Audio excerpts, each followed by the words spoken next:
పల్నాడు జిల్లా సత్తెనపల్లి పట్టణంలోని మాస్టన్పేటలో ఉన్న జ్యోతి ఫౌండేషన్ లో ఆదివారం రాత్రి 8 గంటలకు సత్తెనపల్లి పట్టణానికి చెందిన కీర్తిశేషులు కాంచన రామయోగులు మరియు వీరి పితృదేవతల యొక్క పవిత్ర ఆత్మలకు సద్గతులు కలగాలని మహాలయ అమావాస్య సందర్భంగా వీరి ధర్మపత్ని లక్ష్మీ కాంతమ్మ వీరి కుమారులు కాంచన సాంబశివరావు మరియు వెంకట నాగమల్లేశ్వరరావు గార్ల ఆర్థిక సహాయంతో 121 మంది నిరుపేదలకు ఉచితంగా భోజనం అందించడం జరిగింది. అంతేకాకుండా సత్తెనపల్లి పట్టణానికి చెందిన సబ్ కోర్ట్ మాజీ పిపి బగ్గి నరసింహారావు గారు వీరి తండ్రి గారి కీర్తిశేషులు బగ్గి కోటేశ్వరరావు గారి పవిత్ర ఆత్మకు సద్గతులు కలగాలని వీరి యొక్క ఆర్థిక సహాయంతో అందరికీ హాట్ అందించడం జరిగింది.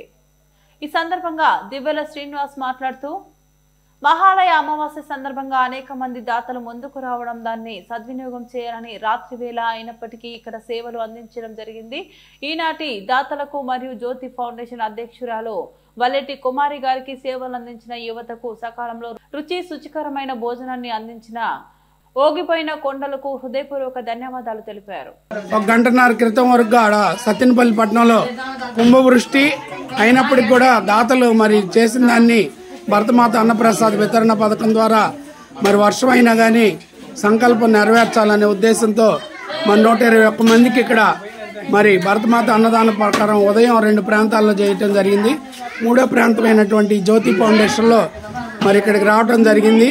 ప్రధానంగా సత్తెనపల్లి పట్టణానికి చెందినటువంటి కీర్తిశేషులు కాంచాన రామయోగులు మరి అదేవిధంగా పితృదేవతల యొక్క పవిత్రాత్మకు సద్గతులు కలగాలని రామయోగులు గారి ధర్మపత్ని లక్ష్మీకాంతమ్మ గారు అదేవిధంగా వీరి కుమారులైనటువంటి సాంబశివ కుమార్ గారు అట్లానే వెంకట నాగమల్లేశ్వరరావు గారు వీరి యొక్క ఆర్థిక సహాయ సహకారాలతో మరి ఈరోజు ఇక్కడ 121 మంది నిరుపేదలకి ఈ విధంగా బయట వాతావరణం అనుకూలంగా లేకపోయినప్పటికీ కూడా చక్కగా భోజనం ఏర్పాట్లు చేసి వల్లేటి కుమార్ గారు జ్యోతి ఫౌండేషన్ అధ్యక్షురాలు వారి అట్లానే ఇక్కడ ఉన్నటువంటి కుర్రవాళ్లు కూడా ఎంత ఇంట్రెస్ట్ గా సేవలు అందిస్తా ఉన్నారు. ఈ రాత్రి సమయం అయినప్పటికీ కూడా ఇదే సమయంలో బగ్గి నరసింహారావు గారు సబ్ కోర్టు మాజీ పీపీ గారు కూడా మరి ఏదో ఒకటి ఈరోజు కార్యక్రమంలో అందించమంటే 1000 రూపాయలు మళ్ళీ పంపించడం జరిగింది. వీళ్ళందరికీ కూడా దాంట్లో భాగంగా ఈ వాతావరణానికి అనుకూలంగా వేడివేడి బజ్జీని కూడా తీసుకొని రావడం వారి యొక్క ఆర్థిక సాయంతో జరిగింది. ఏది ఏమైనప్పటికీ కాంచాన రామయోగులు గారి మరి పవిత్రాత్మ సద్గతులు కలగాలని మహాలయ అమావాస్య సందర్భంగా మేము కూడా కోరుకుంటూ మరి ఈనాటి దాతలకి జ్యోతి ఫౌండేషన్ వారికి కూడా పేరు పేరున హృదయపూర్వక ధన్యవాదాలు తెలియజేస్తా ఉన్నాం.